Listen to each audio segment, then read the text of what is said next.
Ladies and gentlemen, boys and girls, divas, heavers and basket weavers, welcome along to the Joe Spivey YouTube channel where we discuss books and little else. And my God, 2 videos in as many days, folks. We are at it like rabbits. Whatever has taken up on me, whatever has taken hold of me, I do not know, but I'm full of energy and have been reading some poetry recently and thought that I might like to share my thoughts with you. But it's very seldom as simple as that, is it, folks? I do have a few meandering paths to venture down. First, before we get into Samuel Taylor Coleridge, STC, as I'm sure he was known to sporting fans of the period. I think the date is the 1st of April 2025, and yesterday it was announced on French television and then translated for us Anglophones that the leader of the far-right National Party, the far-right French political party National Rally, Marine Le Pen, otherwise known as the Biro, I'm sure, has been disqualified from seeking office at the next French general election on crimes of embezzlement.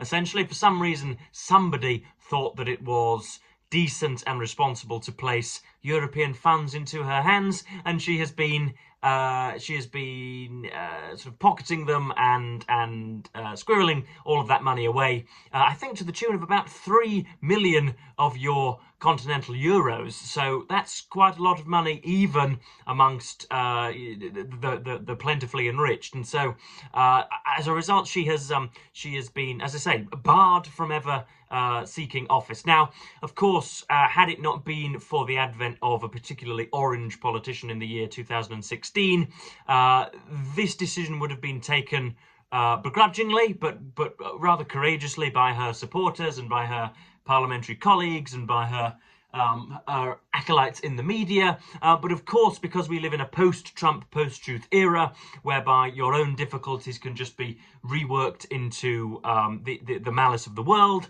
they are not admitting responsibility for this, and they're saying that it is politically charged, and that many things are wrong with the judicial process, and that this is just, you know, the prosecution and the furtherment of liberal values, or whatever it is that they're coming up with. And it's times like this that you realise just how deeply that burger-addled demagogue seeps into our very systems. But that's the national news story. That's the international news story. A more localised national story is one taking place in the Midlands of Birmingham.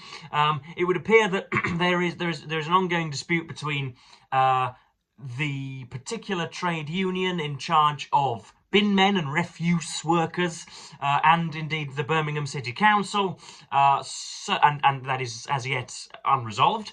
And as a result, that means that I think the refuse system, the bin collection system, is operating at about 13% of its usual capacity, and so middens, great stinking effluvious middens of rubbish and refuse are sitting rather neatly, or rather unneatly, I suppose, rather sort of strangely on public grounds, and of course the citizens aren't very pleased about that. This is a great city of ours, Birmingham, and all of a sudden there's loads of rubbish bags everywhere. Why can't the council sort it? That's my short satirical impression of a Brummie, and so there are great difficulties there as well. And on a more localised note concerning this here booktuber, I was out yesterday getting my coffee before writing an 800-word book review, and I saw the star of the show, Michael Lewis, as he was christened. Mikey Lewis, who is the talisman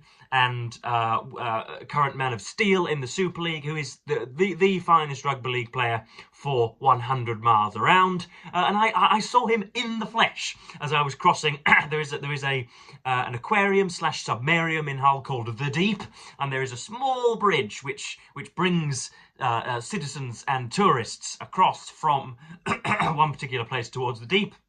And I happened to be crossing there, and Michael Lewis was there as well in his shorts, looking frightfully normal, with his earphones in, with the air of a celebrity, looking around to see if anybody was snapping pictures of him in Deshabelais or whatever.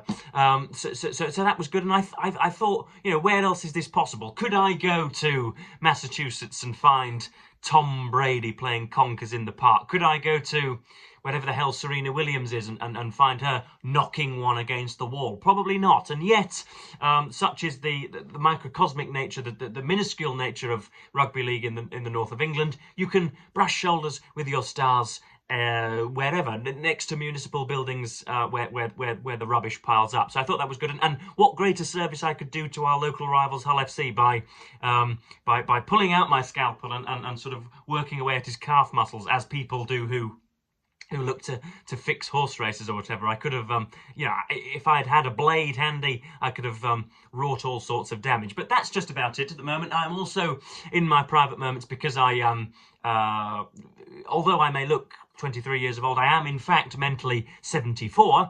I am learning the European map. I'm learning to label a blank European map. Obviously, you've already got the larger countries nailed: France, Germany, and Spain, and the United Kingdom, Albion's Isle, and a few of the Nordic countries, and of course the Russian expanse.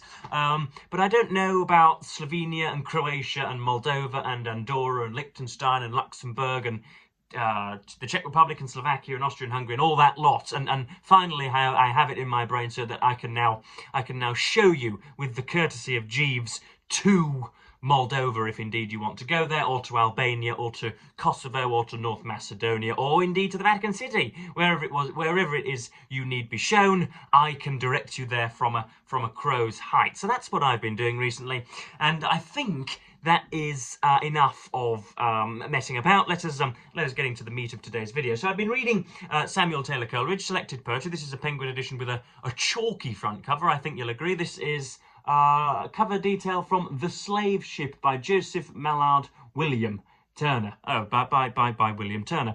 1840, I believe this was painted, and it is hung somewhere, I should think. I don't think this spends its time in a garage. I should think that's in a pride of place. Who knows where? But yeah, Samuel Taylor Coleridge was on my TBR last month, and I've just about got to him in March yesterday, and I'm presenting my views on him in April. But so that we can be specific, let us get back to foundational principles. Let us define terms. Samuel Taylor Coleridge was capital R romantic. He was part of the clique and coterie of individuals: the Byrons, the Coleridges, the Wordsworths, the Keatses, and others. I'm sure there are 48 women who we haven't mentioned, and therefore have signed our own death warrants. There were a coterie of people operating in the late 18th and early 19th centuries, pre-Victorian, who observed the storming of the Bastille and a great re-centralisation of the human being.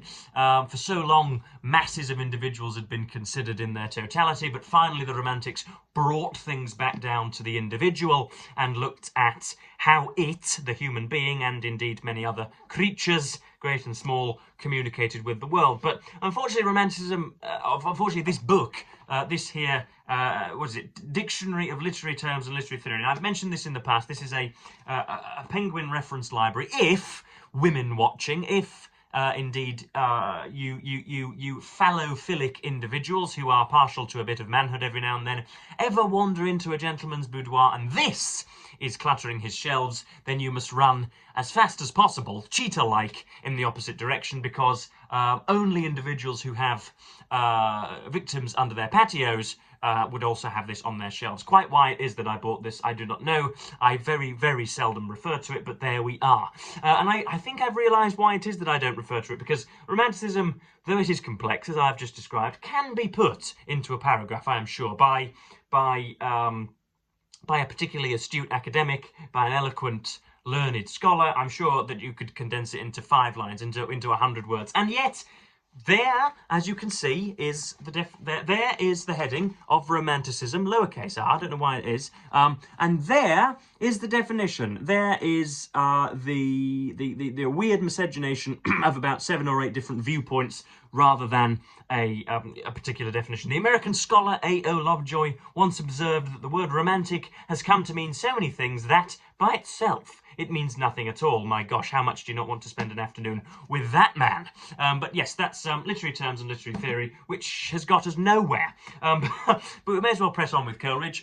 He's not regarded as the best poet of all the Romantics, and I think it is fashionable now to say that he is unduly shunned, but having read quite a lot of this poetry in the last sort of 12 to 18 hours.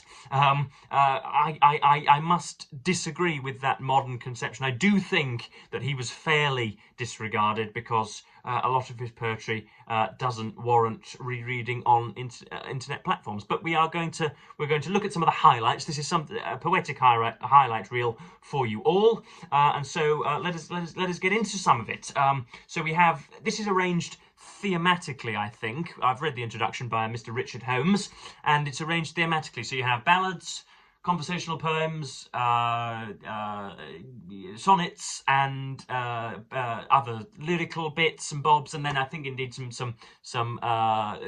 might even be some prose in the back here, some political prose. But as many know, Coleridge was an opium addict. He was addled by mind-altering drugs, what is, I think, now referred to as heroin, essentially. The essence of poppies, derived entirely from poppies, and crystallised and liquefied into a fine little vial, plunged into the veins, and delirium can be gotten by the sharpness of a needle rather than by good, honest, hard work. And he was a little bit addicted to that, and so we think that many of his poems were sort of were constructed in sort of strange or autonomous reveries where he didn't have an awful lot of control over what he was doing, and his mind was a whir. But actually, a lot of it is quite stately and quite controlled and a little bit cliched, dare I say. But this is only the good stuff that we're going to look at today. So this is Lady, to Death We Are Doomed. This is a short sonnet, I believe. 1, 2, 3, 4, 5, 6, 7, 8, 9, 10, 11, 12, 13, 14, so it must be. And I've written, obviously got some pencil annotations here, but let's just go over it in the raw first before we start to dissect and analyse. Lady, to death we're doomed, our crime the same. Thou, that in me thou kindlest such fierce heat, I, that my heart did of a sun so sweet, the rays concentrate to so hot a flame. I, fascinated by an adder's eye, deaf as an adder, thou to all my pain. Thou, obstinate in scorn, in passion I loved too much didst thou disdain. Here then our doom in hell, as just as stern, our sentence equal as our crimes conspire, who living basked at beauty's earthly fire. In living flames eternal these must burn, hell for us both fit places to supplies. In my heart thou wilt burn, I roast before thine eyes. And this is telling us that to love too fiercely is just as harsh as to love absent-mindedly. In other words, the rip of a love affair can be equally painful, which isn't necessarily true, but there we are.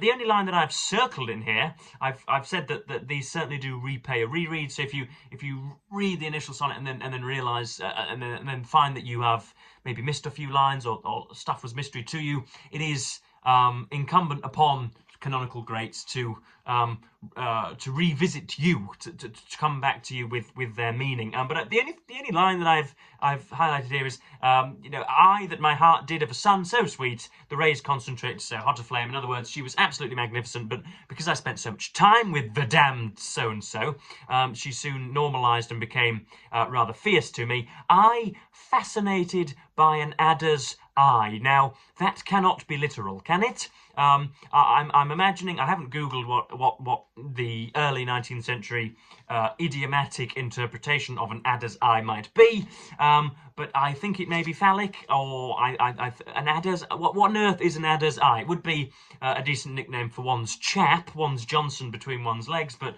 I don't think that Coleridge was ever that comical, but who knows. Next up we have Work Without Hope, another another smidgen on the page, another smaller thing, but I've written at the top here, for me, the meaning is always secondary to the euphony. And I remember my sockless and irresponsible Year 9 teacher, Andy Wilson. I shall doff my cap, a calf dop to Mr. Wilson, if indeed you're still suffering through these chatty videos. And he would always tell me how, essentially what I've just said, how the euphony would precede understanding. In other words, you could just read a poem and it would sound in its auricular brilliance much better, and would sound magnificent than other poems, otherwise known as the Keats heuristic, and therefore you could sort of get through a poem without understanding what the dickens the writer was going on about, and yet still enjoy it. And that's what I've been feeling with Coleridge. But I did like this, and I did understand this one. So let's go with it. All nature, this is work without hope. Eyes down, folks, pencils at the ready. All nature, capital N, seems at work. Slugs leave their lair. The bees are stinging, birds are on the wing, and winter, slumbering in the open air, wears on his smiling face a dream of spring. And I, the while, the sole unbusy thing, nor honey make, nor pair, nor build, nor sing. Yet while I ken the banks where aramanths blow, have traced the fount whence streams of nectar flow. Bloom, O ye aramanths, bloom for whom ye may, for me ye bloom not, glide rich streams away. With lips unbrightened, wreathless brow I stroll, and would you learn the spells that drowse my soul? Work without hope draws nectar in a sieve, and hope without an object cannot live. How about that? And would you learn the spells that drowse my soul? What spells drowse your souls, dear subscribers? I would love to know.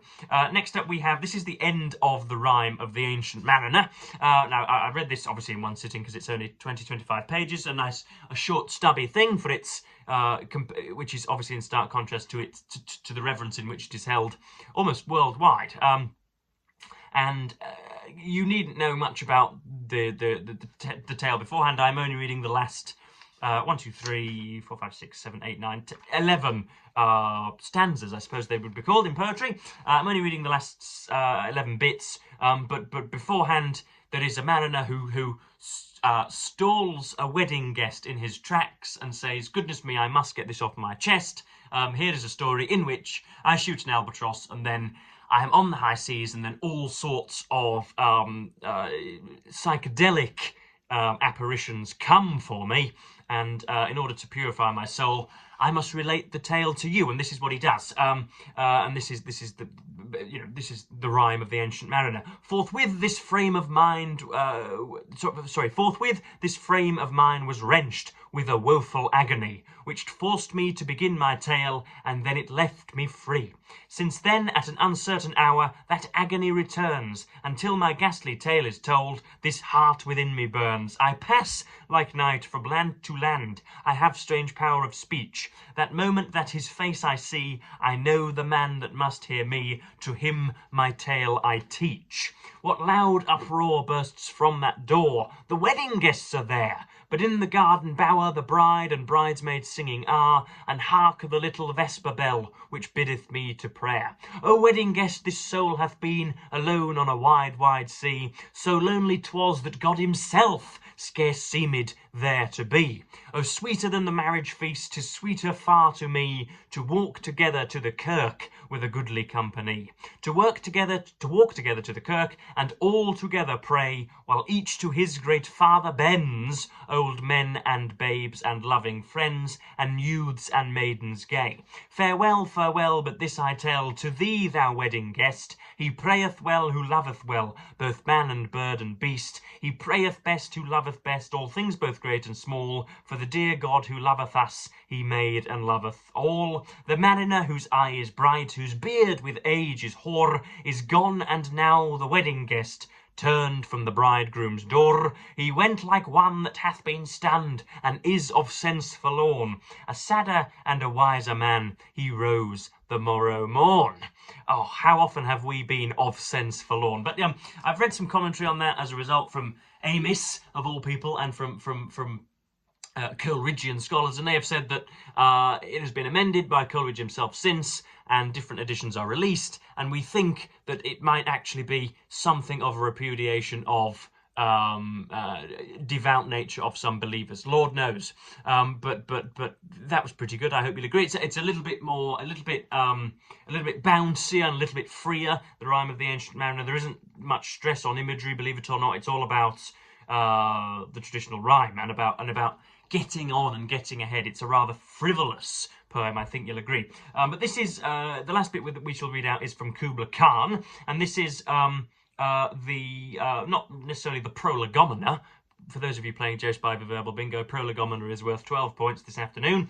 But this is a preface, Coleridge's preface, talking about his thoughts before Kubla Khan, and it mentions the 6th Baron Byron of Newstead, and so we must, if ever Lord Byron rears his beautiful head, then we must mention him. So this is Coleridge talking about it. The following fragment is here published at the request of a poet of great and deserved celebrity, Lord Byron, and as far as the author's own opinion, that's parenthesised with square parentheses. It's been interjected retrospectively, so I wonder if there is actually some dispute as to who is the deserved celebrity in question. But anyway, and as far as the author's own opinions are concerned, rather as a psychological curiosity than on the ground of any supposed poetic merits. There he is, just piercing the balloon before we've begun. In the summer of the year 1797, the author, then in ill health, had retired to a lonely farmhouse between Porlock and Linton, hello to residents of those stated towns, on the Exmoor confines of Somerset and Devonshire. In consequence of a slight indisposition, an anodyne had been described. That's now an adjective. It's an adjective and not a noun nowadays.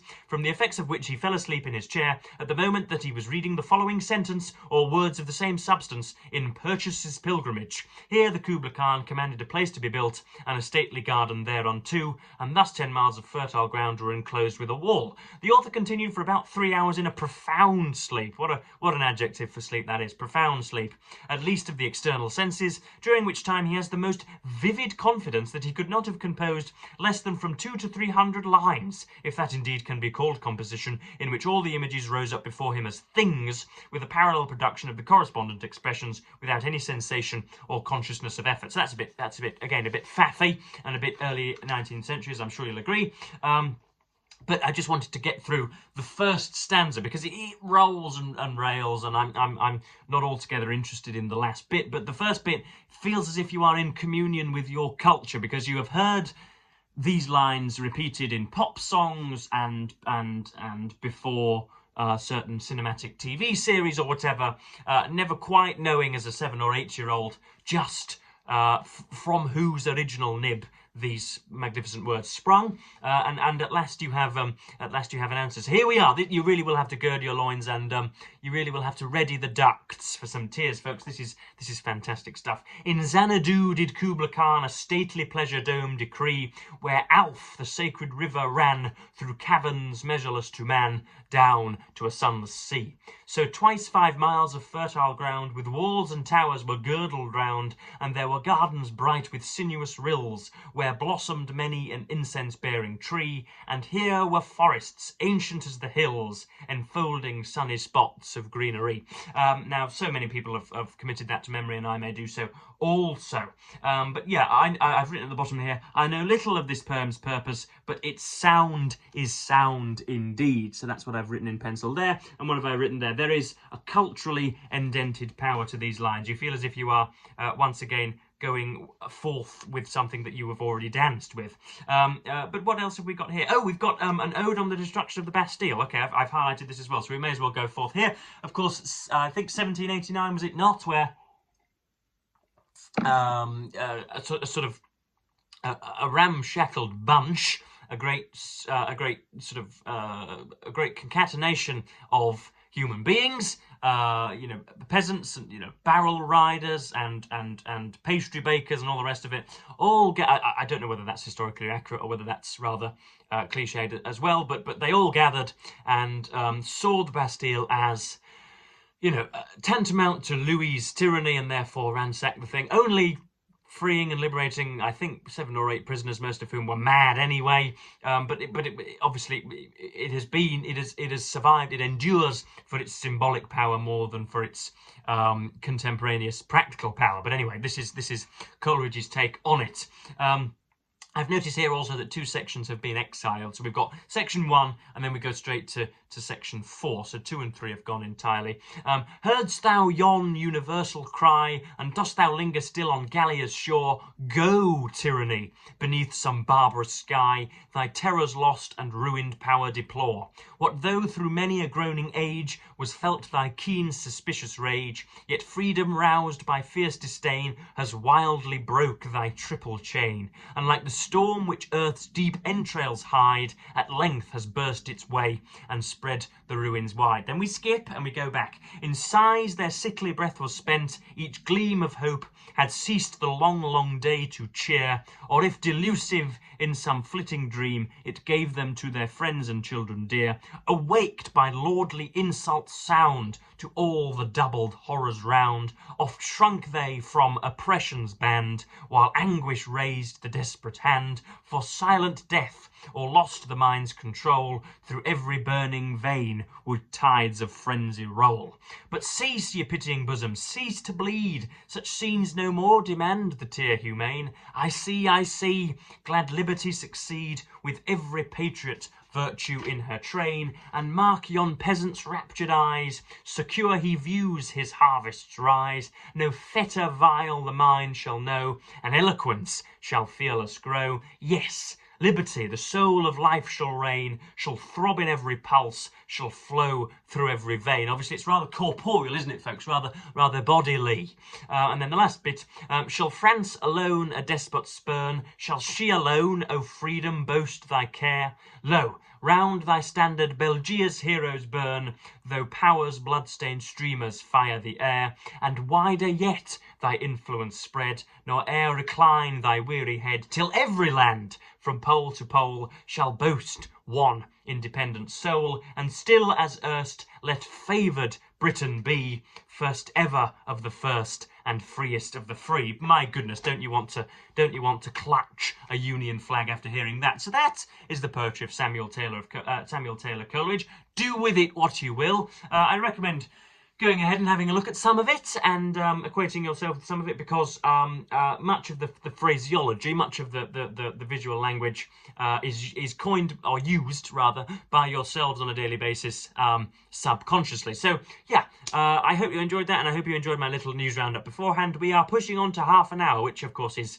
pretty unconstitutional and indeed insufferable and unsavoury. So let us exit now. Let us go and let us go our separate ways and do our separate bits, but I will be back jolly well soon, and yeah, let me know in the comments what you think of Coleridge's poetry. If you think I've missed a beat, if you think I've missed a real hit of his, then I'm more than happy to return to it when you've illuminated me. So yes, as per usual folks, I will thank you ever so much for watching, and bid you the fondest of fond farewells.